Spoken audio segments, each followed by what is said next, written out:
Muli na namang nagkagirian sa Baho de Masinloc ang mga barko ng China at ng Bureau of Fisheries and Aquatic Resources. Pero hindi nagpatinag ang ating puwersa makapaghatid lang ng tulong sa mga mangingisdang Pinoy doon. Yan ang ulat ni Ryan Lesigues. Eksakto alauna ng hapon nitong Pebrero 21 nang maglayag ang BRP Datu Sanday patungong Baho de Masinloc para sa ikalawang humanitarian and support mission ng Bureau of Fisheries and Aquatic Resources ngayong taon. Layon pa rin itong maghatid ng tulong sa mga Pilipinong mangingisda doon. 18 oras ang target na biyahe ng barko. Pero tulad ng mga naunang misyon, hindi nakaligtas sa naglalakihang barko ng China ang Datu Sanday, kung saan lulan ang news team kasama ang mga tauhan ng Philippine Coast Guard at BFAR. Unang lumitaw ang People's Liberation Army Navy Plan ng China alas 11 ng gabi na may layong 17 nautical miles mula sa barko ng BFAR. Agad rin silang nag-radio challenge. Pero di lang ito basta-basta barko ng China, kundi isa umanong barkong pandigma. Kasabay naman ng pagputok ng umaga, ang pagsulpot ng China Coast Guard na may bound number 3105. Makalipas ang ilang oras, sunod-sunod na ring nagsisulputan ang ilan pang Chinese militia vessels. Binuntutan na ang barko ng BFAR hanggang sa marating namin ang bukana ng Baho de Masinloc.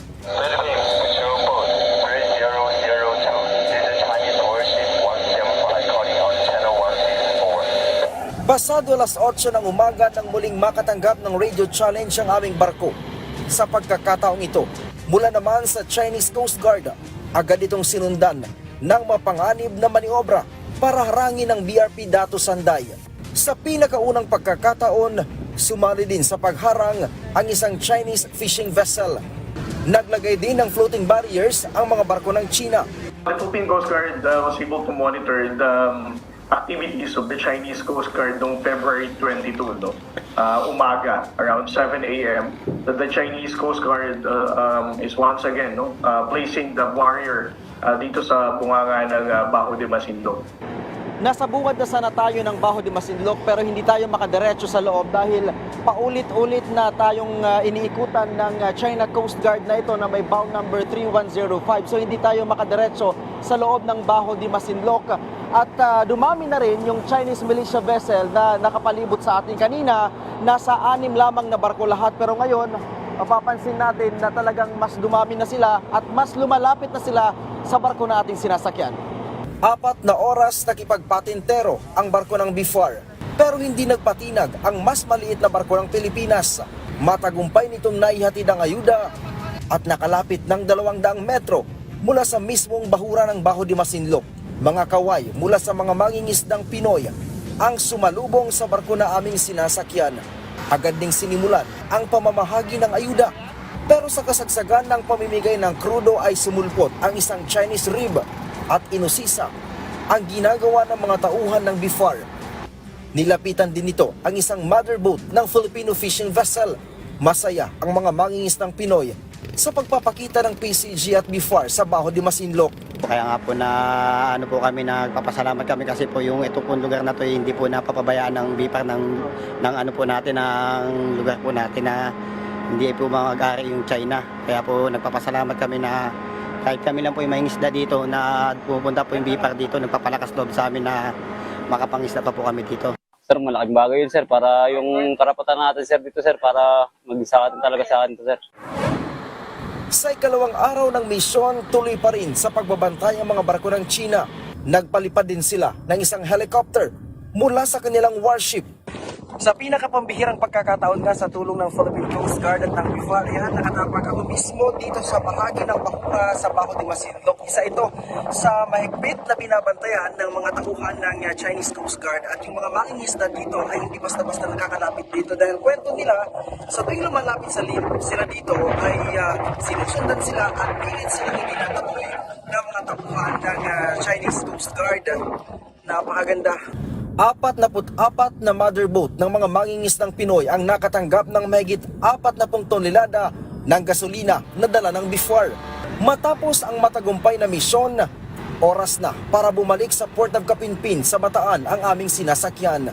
Ang buong akala ko titigil sa panggigit-git ang mga sasakyan ng China. Pero hindi pala.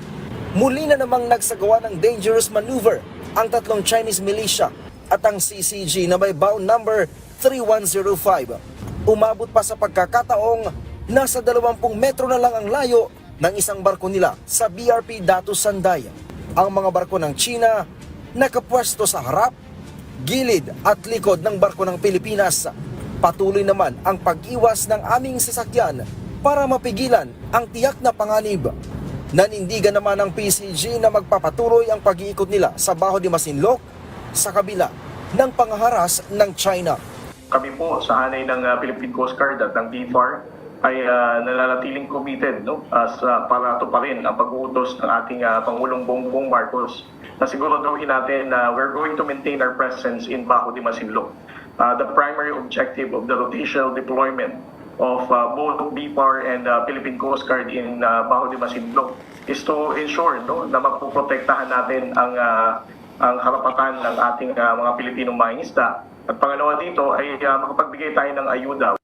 Para sa mga mangingisdang Pinoy na ang kabuhayan ay nandito sa Baho de Masinloc, malaking bagay daw ang ginagawang rotational deployment ng Philippine Coast Guard at ng BFAR dahil nararamdaman nila ang tulong ng gobyerno.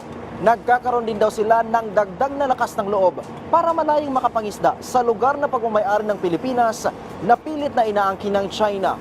Kasabay nito ay umaasa ang mga mangingisda dito na darating yung isang araw na hindi na nila problemahin pa ang presensya ng mga naglalakihang barko ng China na binabantayan ang bawat kilos nila.